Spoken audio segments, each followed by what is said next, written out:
the meeting over to Olivia. Order the December 2019 meeting of the Boston Disability Commission Advisory Board.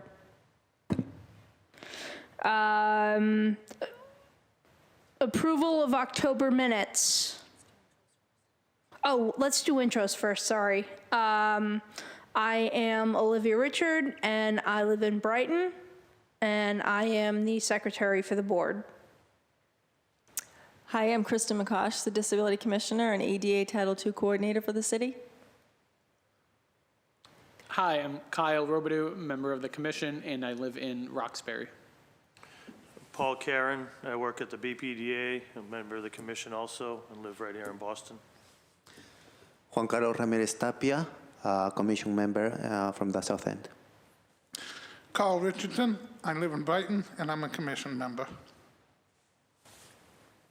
Wesley Ireland, and I'm a commission member, and I live in the North End. Ducia L. for short. I live in Mission Hill and treasurer on the committee. Yardley Sanchez. I live in Dorchester and I'm a commission member. Okay. Let's move on to approval of the October minutes. Do I hear a motion to approve? I make a motion to approve the minute. Seconded? Second it? All in favor? Aye. All right, motion passes, minutes pass. Now we have the Public Works Department presentation. Thank you, Olivia. As you guys can see, your agenda says that it will be Eric Prentice. Unfortunately, based on the storm that we had over the last 48 hours and the significant cold that the city is heading into, the Office of Public Works is actually basically all out on the road, working diligently or sleeping in preparation for their next shift. So I am dutifully covering for Eric Prentice. So I will talk a little bit about snow removal, and then I think I will simply open it up to hear your concerns and see if I have the answers or I will take them back to him. Eric and the Office of Public Works send their regards and apologize for not being here, but I sat with him earlier today, and he gave me some facts and figures and such for you guys to know. So each of you were given the snow brochure, the 2019 to 2020 snow brochure. The same information is also on the website that we sent you, the www.boston.gov/snow. And that covers basically the rules and regulations and the responsibilities of both homeowners and renters and landlords in regards to sidewalk clearance, pedestrian ramps, snow removal, looking out for your neighbors, things like that. So in regards to snow removal, snow has to be removed 3 hours after the final precipitation or sunrise. So they say sunrise because if a storm ends at 1 in the morning, they aren't gonna start ticketing at 4. They will wait till sunrise, and then 3 hours after sunrise, you're required to have your sidewalks cleared. And so, for example, this storm that we had last night, they would not have started ticketing till 3 hours into this morning. There are 3 ways that they get tickets or investigate complaints regarding sidewalk and snow on sidewalks. That is from 311 complaints, ISD Inspectional Services Department, their code enforcement officers, simply seeing it as they're on their daily rounds. And then also they have a list of repeat offenders. So they have lists of people who have repeatedly not shoveled their sidewalks, and they go back and they check on those houses. So they have a list of people from last year. They'll be acquiring a list over this year, and they go back and make sure that those people are following the rules. They're able to ticket for a lack of snow removal once every 24 hours. And so it was suggested to me that if you file a complaint with 311 and the sidewalk isn't shoveled, and you come out the next day and it still isn't shoveled, put in another request through 311, because then they're able to go out and investigate it again and ticket that person again. The trouble with this is while they are able to ticket, the ticket doesn't necessarily mean that snow will be removed. They are not able to find the person and force the person to clear the sidewalks. All they can do is ticket them. As part of our budget, we talk a lot about numbers in the city, and we're starting to head into budget season. It's roughly $23 million of the city's budget goes towards snow removal. That covers all of the storms for the season. To give you an idea of what that would look like, Montreal. Oftentimes people, when they talk about snow removal, they compare us to Montreal and they look at the way that Montreal handles snow removal. But we wanted to point out that by comparison, Montreal has $100 million in their budget for snow removal. So in regards to money and what we are able to do with what we have, we do an impressive amount. In regards to, let's see, I'm trying to look at my notes. So the city of Boston is, as everybody knows, being Boston residents, a very condensed city of roadways. And so while we may not be a sprawling city, we are highly packed. So if you took those roads and unraveled them one by one, I like that Carl's smiling about this. Carl, do you know this fact? Should you tell? So if you took all the roads and laid them out as in one long strip, there are two ways that the city defines them. They define them by lane miles and curb miles. So lane miles is simply just a lane of the road, a lane of traffic. That dimension is one dimension. And then also they do it by curb miles. So from curb to curb, that width. When you shrink that down into one long strip, lane miles, you could get from Boston to Charlotte. And by curb miles, you could get from Boston to Denver, Colorado. So just to give you some sort of scope of what the Public Works Department works with all day, every day. And especially during snow emergencies and snowstorms. Some other good pieces of information.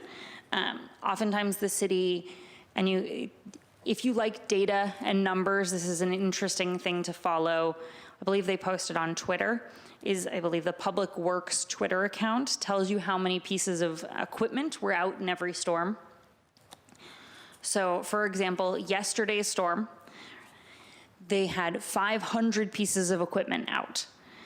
And so that is snowplows, that is salting machines, that is snow blowers, that is the smaller snow blowers that do the bike lanes, things like that. So they had 500 pieces of equipment. To simply pre-treat a street when it is going to be icy, they have over 300 pieces of equipment out at a time. And then for blizzards, they have over 600 pieces of equipment out at any given time. A thing that we also talk a lot about is how much salt we have in the city. If you drive around, sometimes you'll drive by the big parking lots or the big storage containers, and you see the big high mountains of white salt. The city currently has 45,000 tons of salt currently at their disposal, ready to use and ready to treat the streets. They're doing a lot of that currently as we are hitting significantly low temperatures over the next 48 hours. As all of you are aware, it is the city ordinance and a statewide accepted policy that sidewalk snow shoveling, it is the responsibility of the property owner, and that includes the curb ramps as well. So it is, I believe it's 48 inches, Commissioner? Yes, great. 48 inches of curb as well as the curb ramp. So also if your house falls on a corner, you are responsible for that entire length of curb and the ped ramp. Yes, Carl? There are crosswalks that are not at curb, but sometimes they put a crosswalk in the middle of the street, if you know what I mean. What's the rule there? Are they supposed to shovel out crosswalks even if there's no curb cut? You mean the island?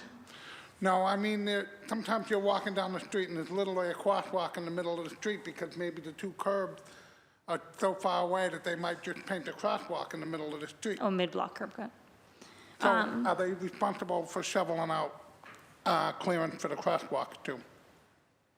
I don't mean the street itself. I mean the section on the sidewalk that goes onto the crosswalk. I believe the answer is yes. Yeah, it would have to be a path to the curb ramp. So yes. Yeah. I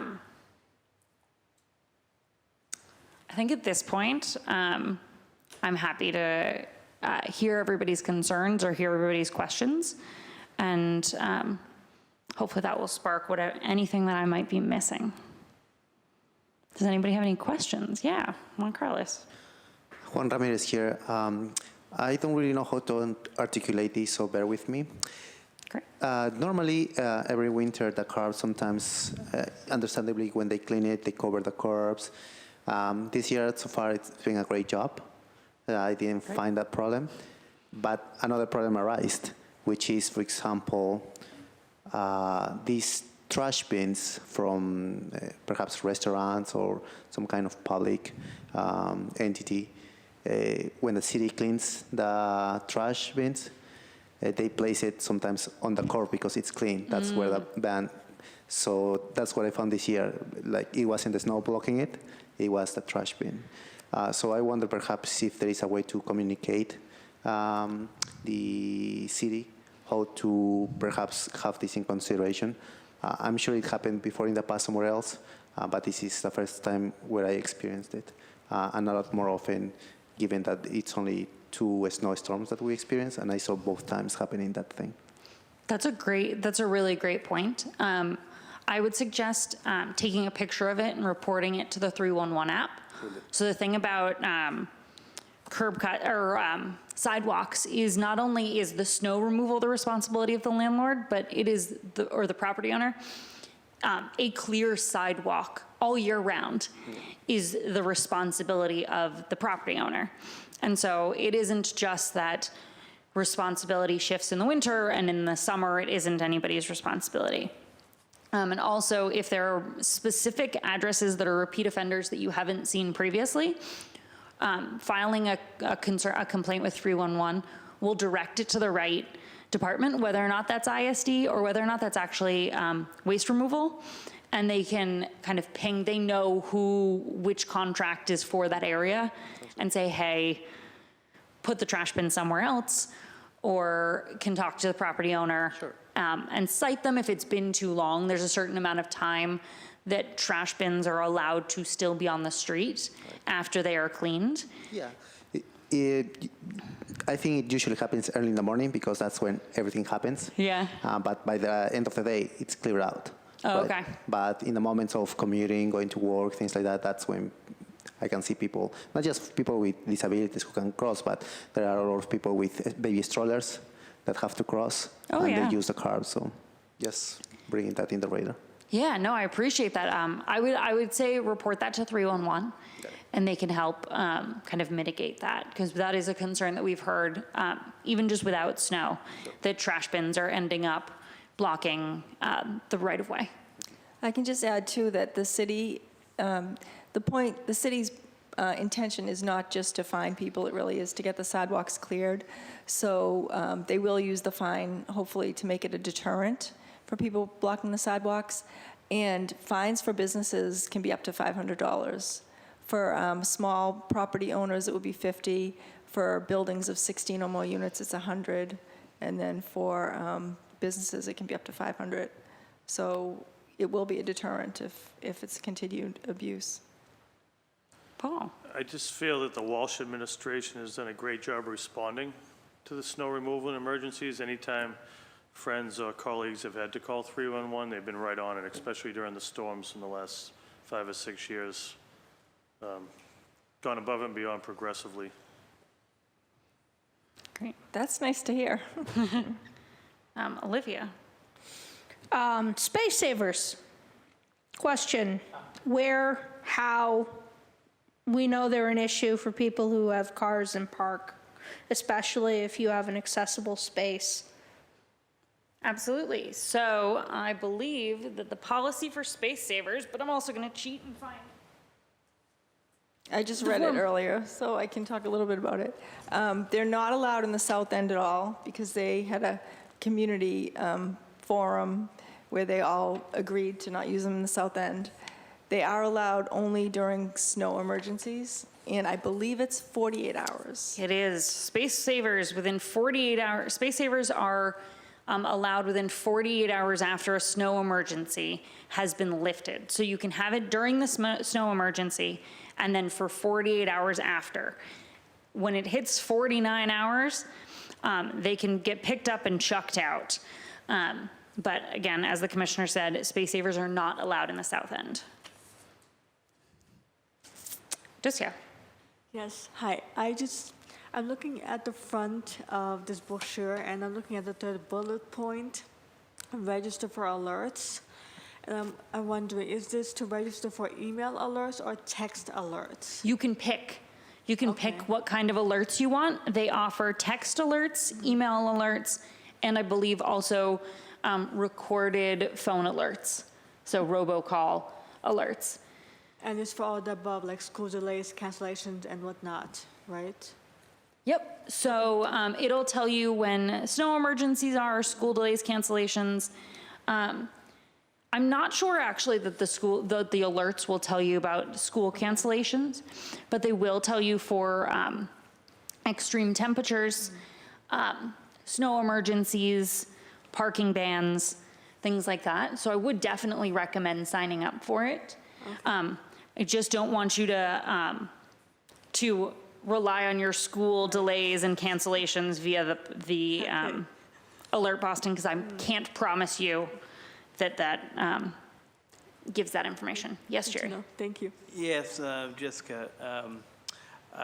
It's been my experience, and I've had the alerts call my home. It's a robocall, and they don't outline the school cancellations or delays. So unless that's been updated, at least in the past, they have not. So.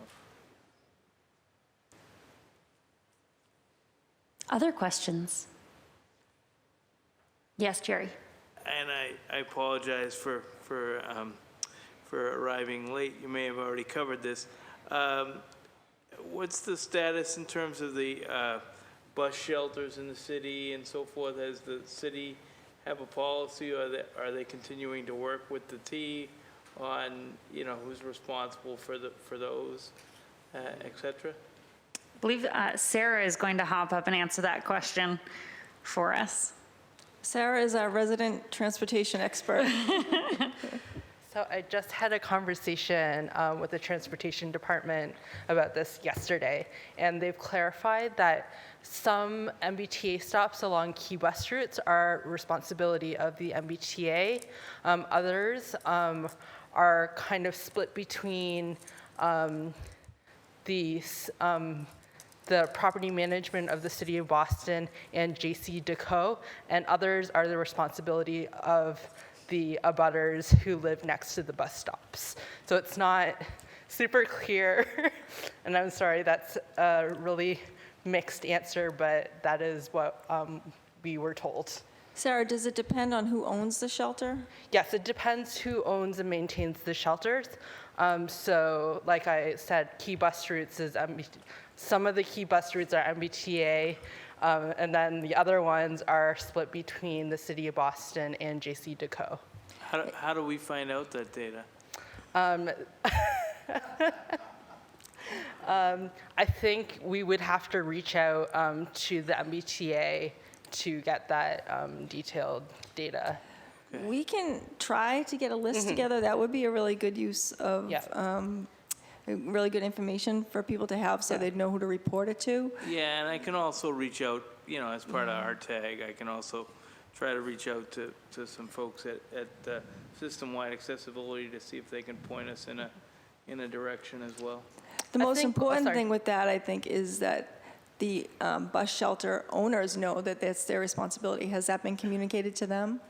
Like the city knows which ones they're doing, the Yes, T knows yes. which ones they're So doing? they know exactly which shelters they're responsible for, and JC Deco knows which shelters are their responsibility. But I think when in doubt, I would reach out to 311 because they can reach out to the appropriate parties to get those problems fixed. Because the general public probably wouldn't even realize that they're owned by different people. You know, Yeah, it just And seems I like, didn't until a few weeks Right. ago, so. Like even for me, the shelter nearest me, I'm not sure who would be responsible for that myself, so that I'm curious. Yeah. does that also include shoveling out the bus stop? Yes, So whoever does the shelter will do the bus stop? ideally. And what about bus stops that don't have shelters? Do we know? My recollection is that it's the responsibility of the abutter who lives outside of that bus stop because it's part of the sidewalk. Okay. Yeah, when I spoke to Public Works about some of the confusion related to whether or not the city owns something or the state owns something or Department of Transportation or the MBTA, they said first and foremost, put the complaint into 311. And they will go out and investigate it. And even if they close out the ticket, citing that it is a state jurisdiction or an MBTA jurisdiction, they have then forwarded over the ticket to the appropriate person as well. We're also able to follow up with those as well. But they did assure me that even if they close out the case, because the state can't access our ticketing system, our 311 system, Okay. so they have to close it out and send it over to the other entity. Are there any other questions from the board? Yes, Olivia.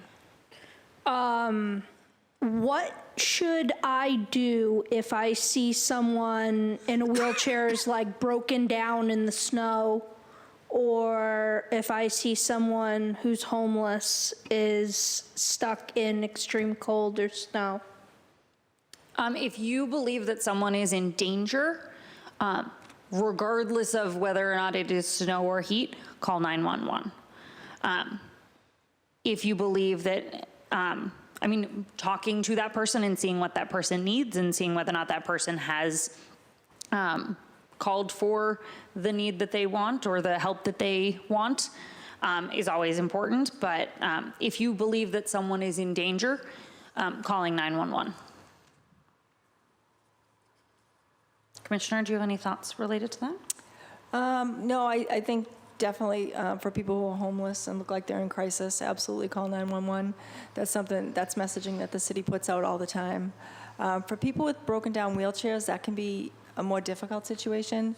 Luckily now with Uber and the cabs having more accessible vehicles, it might be a case where if you call 911, the police come out, they could hopefully maybe help them into a vehicle, but a lot of that is kind of troubleshooting on the spot. Because as you know, chairs are so different, people's circumstances are different, so there's really not one blanket answer for that one. Figured I'd ask. I Doesn't believe the biggest blanket answer is that if there is an emergency and someone is injured or someone is stuck in the cold, 911. If it's a non-emergency issue, you can call 311. Any other board questions? Any questions from the public? David, I saw your hand up, unless it's been answered. It's pretty much been answered. It was, well, I'll come up. Come on up. Thank you, David.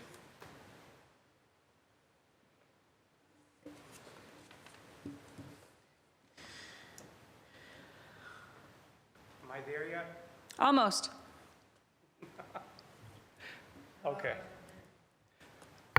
David Vieira from Hyde Park. I'm thinking specifically of bridges, and I have a bridge in mind that I will use as a reference. It's the bridge that crosses the train tracks at the Cleary Square train station. I have not experienced it this year because I have not used that train on a snow day yet. But very often the bridge and the sidewalk going from the bridge down to the River Street, Hyde Park Ave intersection is not shoveled. And there's no abutter. I mean, the post office is technically in a butter, but they're several hundred feet away from this sidewalk, and I don't really think that they should be responsible. And I will call 311 if I have the issue, but do you guys have any references as to who's responsible for bridges? So bridges are another beautiful gray area. I know. That being said, I believe that Sarah took down the specific address that you're looking at, that you're referencing, so we can go and look at that and flag that for Public Works. Yeah. So that it goes on their list to make sure that whoever is responsible gets that done. The thing about bridges that are a little tricky is that they are often either owned by the city or the state. Yeah. And sometimes, even though they're owned by the state, they then have contracted the snow removal to the city, just to confuse us all. Yeah. And sometimes they're owned by the T. And sometimes they're run by the T as well. Sounds like similar to the bus shelters. They all have different owners. Yes, they all have different owners, but we can absolutely look into that specific area and get you the information as to who for that bridge specifically, and then also for the strip of land after the bridge, because I think they are very strictly outlined by where the bridge starts and stops, and then the sidewalk after that. So we can get you those answers. Okay, thank you very much. No problem. Anybody else? Just a few other general comments about snow removal. Just to reemphasize what Jessica said, the sidewalks are the responsibility of the landlords or the business owner. Again, they often contract out snow removal to different companies, but ultimately it is their responsibility. One thing that we have to remember is that the city Public Works Department mainly focuses on the streets because they have to keep the traffic moving. They have to clear the streets so people can get to work and get to school and businesses can stay open.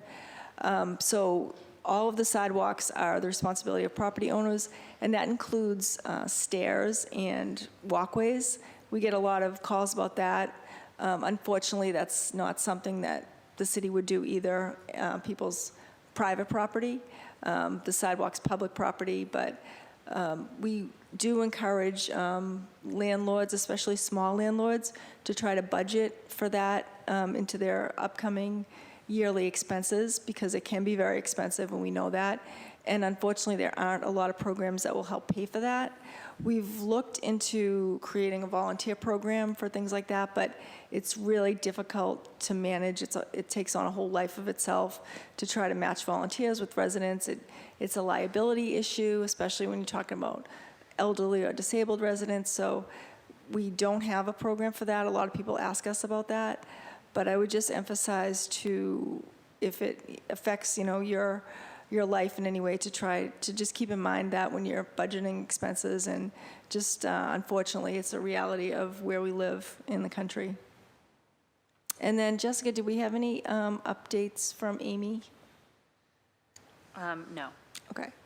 So I think those are all the updates we have. And I would just like to say, if anybody has any other concerns, you can email them to us, and we can send them to Public Works. Just general concerns, we can give them a general heads up, like specific addresses like David said, or just general, like, can you watch out for these things, like Juan Carlos said.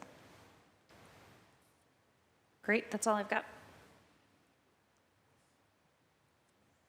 Next, we have the chair's report, and my report will be very short and to the point. I just wanted to thank everybody on the advisory board, and I wanted to thank the commissioner and her staff for a great year. And I hope that everybody has a very safe and happy upcoming holiday. And we look forward to continuing our important work in the new year. And with that, we'll go to the Commissioner's report. Thank you, Jerry. So my report is also very brief, just a few things to update you on. The city is in development of the City Hall Plaza planning. The work is going to be beginning next year. So we're well into the design phase, and access has been a key priority. We're going to invite the public facilities staff to come present to the advisory board at the beginning of the year, so we look forward to that. Me and my staff have all been heavily involved in giving comments about accessibility, so it's going to just be a really great design. So I look forward to having you all learn about it and ask questions and just get to understand how the plaza is going to look in the future. Second update is that my commission office has been awarded a grant to work on financial empowerment for persons with disabilities. And I know that's something that I believe Carl had brought up a few meetings ago. So we're going to be part of a 5-city cohort working on this issue, along with New York, San Francisco, LA, and Chicago. So we're getting funding in January, and we're going to build on the work of the city's Office of Financial Empowerment, which currently does the tax days, the ASL tax days, which Jessica has been involved in. So hopefully we're going to design a roadmap for people with disabilities who are looking for different ways to become financially empowered. That's everything from getting a bank account if you don't have one, to learning about home ownership or housing stability. Whatever your personal financial goals are, we hope to be able to make it much more clear and accessible for persons with disabilities. So we're excited about that. And my last update is that the city has a really exciting pilot initiative happening right now. They are going to be hiring a part-time staff ASL position to work on city events, and Jessica's been involved in that, so I'd like to throw it over to her to give some details. Sure. So the city is looking to hire a part-time ASL interpreter who will be able to go with the mayor to certain events and then also be available for department needs as well. We posted the job was posted, I believe, in November, and it's been extended through December. And I believe that the posting says online that it is closed. But if you know of anybody who would be interested in this position, please encourage them still to reach out to me or Manar at lca@boston.gov to inquire about the job, because I believe we are still looking for applicants. Great. And I believe that's all of my updates. And do we have an architectural access update? Looks like we do. Sarah's. We have a very brief one. Okay. So over the past month, Patricia and I have been continuing to work on development projects throughout Boston. In this past month, we joined the BPDA, ONS, and Councillor Flynn's office on a walk of South Boston to take a look at some developments who've had issues with their sidewalk reconstructions. So we were just checking in on the progress of those developments and ensuring that they're making certain benchmarks along their construction process. As well as Patricia and I, in concert with the Age Strong Commission, visited age-restricted housing development in Brighton, run by Two Life Communities, and that was the Weinberg House and J.J. Carroll Development. And Carl, I do have an update on the AAB, not the bill, but the AAB has chosen and hired a new executive director. It is William Joyce, who was the compliance officer for the AAB, so we want to extend our congratulations to him as well. And that's it, if there's any questions. Is that a person with a disability, or do we know if they've been pretty friendly to the disability community? Yes, to my knowledge, I'm not sure if he is a member of the disability community, but he has worked extensively with the late Director Hopkins when Director Hopkins was director as the compliance officer, and he's a friend of the commission. So Great. And I believe they were think- able to vote, was that the case? Exactly, yes. So the AAB board voted him in, so Yeah. Oh, that's they great. fully support him. Go ahead, Carol. I know William, I don't know that he's a person with an obvious disability, I can't say one way or the other, but he did work directly under Tom for a number of years Yes. and is fairly supportive of the disability community. Great.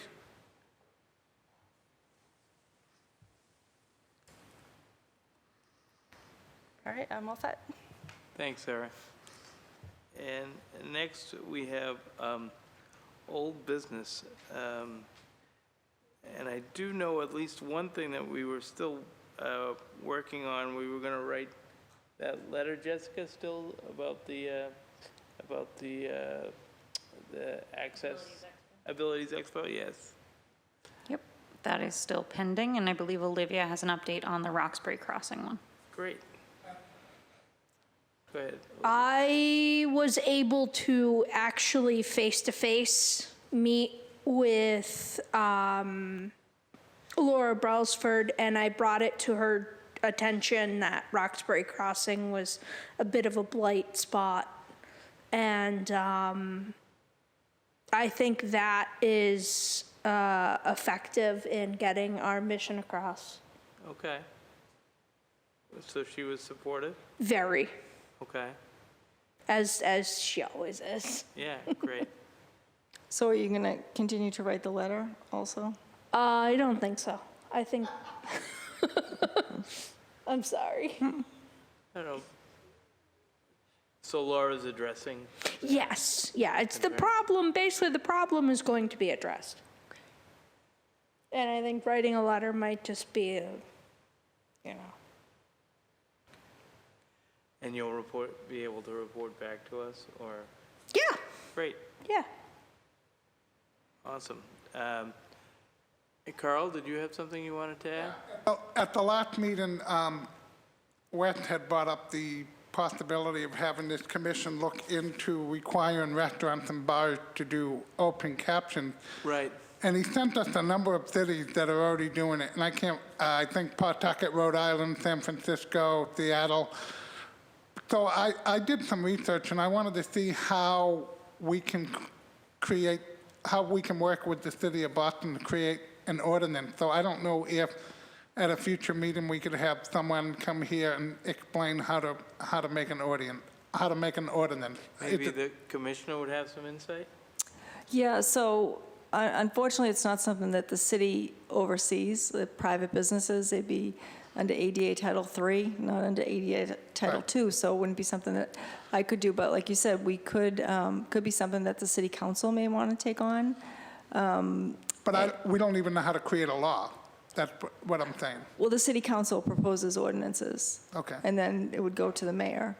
So that would be something that we could certainly start a conversation about. Do you have any links you could share with us about other cities that are doing it right now? Excuse me, I'm not sure that I know the context of what's being discussed. Yeah, could you give a brief summary, Carl, for David? I could, or it was Wes's idea. I mean, Wes, do you want to do it, or do you want me to do it? Yeah, sure. This is Wes. So talking about the other cities, we have Seattle, San Francisco, and Ann Arbor, Michigan.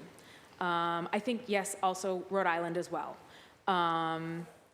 So the cities passed an ordinance or a city law that required all public places to turn their captions on their TVs at all public locations. So that's restaurants, bars, libraries as well. I mean, really, any public location that has a TV on must have their captions on as well. So that is a city ordinance, city law that they have to turn that on. And that's pretty much the point. Okay, thank you. Thanks for Of course. asking for that clarification, David. So, Commissioner McCosh, I'm aware that right now it falls under Title III, but there's no, even under Title III of the ADA, there's no law saying people have to turn on their set to do that. So Right. I just meant that I couldn't like personally address it, but I can certainly bring it to our contacts in this No, city well, council. I know you can't personally address it. What I was wondering is if there's like a city councilor aide who could say, this is how you would work with the councilor if you wanted to do that. Kind of an education, informative session. Yeah, we can definitely arrange that for in the new year. But I think this is a great topic to pursue for an ordinance, potential ordinance. I think that would be great, and I can think of Counselor Flynn might be someone who definitely, supports us on it and can bring it forward, so. Yeah, the city council has a number of different, I'm trying to think of the term, different areas where they oversee, like certain councilors oversee transportation and public works and things like that. So I believe Councilor Flynn is the one who oversees disability issues. So we would start with him. Great. I believe Kyle had something to say too. Go ahead, Kyle. What the city still has a Department of Intergovernmental Affairs, right? In Yes. which they're the liaison with the city council and with the state house. So in terms of Carl's point of having someone just come to give a little bit of information on what that process would look like, one of the staff of Intergovernmental Affairs be able to help with that? Yeah, Prior to they like did going speak, to an actual city yeah. council? Yep, they did speak at the commission, I think, within the last year Oh, okay. to talk about, but we can certainly have them back to talk about that focused. Yeah, more Topic. nuts and bolts. Yep. Great. David? Yes, thanks. I'm just, well,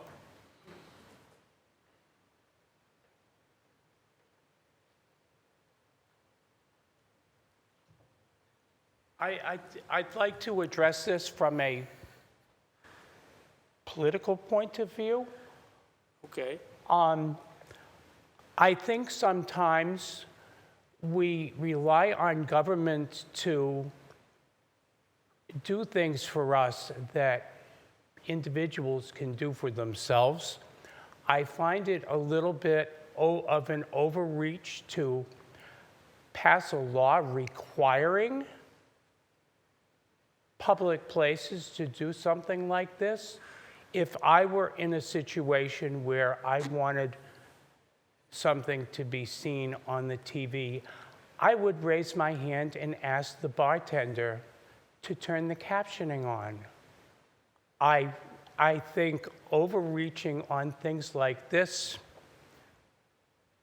with all due respect to all of us who have disabilities, sometimes puts off people who see government really overreaching into private spaces. That's all. Thank you. Do you have a comment, Commissioner? Yeah, thank you for that insight, David. One thing I would just remember is that everybody has a different point of view, and that's one point of view. One thing that I would think of when I think about this is that it puts the responsibility on the individual to have to ask, and it could be a case where somebody has, they're nonverbal, whether they have a disability where they can't speak, or if they use sign language and nobody in the bar can communicate with them using sign language, then they may not be able to communicate that. Also, if you can't reach access like to a bar to get a bartender's attention, because usually the TVs are by the bars. So, I think there are a bunch of different issues involved in it. And I would hope that if we do pursue it, it would be something we could spin as a really positive thing, because it would seem like it would be very easy for people to do. It's one switch on its control. So I do appreciate that, and we will certainly, keep that in the conversation. Thank you, Commissioner. Any other old action items? I don't think so. Anybody have any new business? Kyle? No? Okay. You can turn them, now you can say it. Just a minute. Any public input? David, anything else you wanted to discuss? I'm good. Now, do I hear a motion to adjourn? I make a motion to adjourn. Any seconds?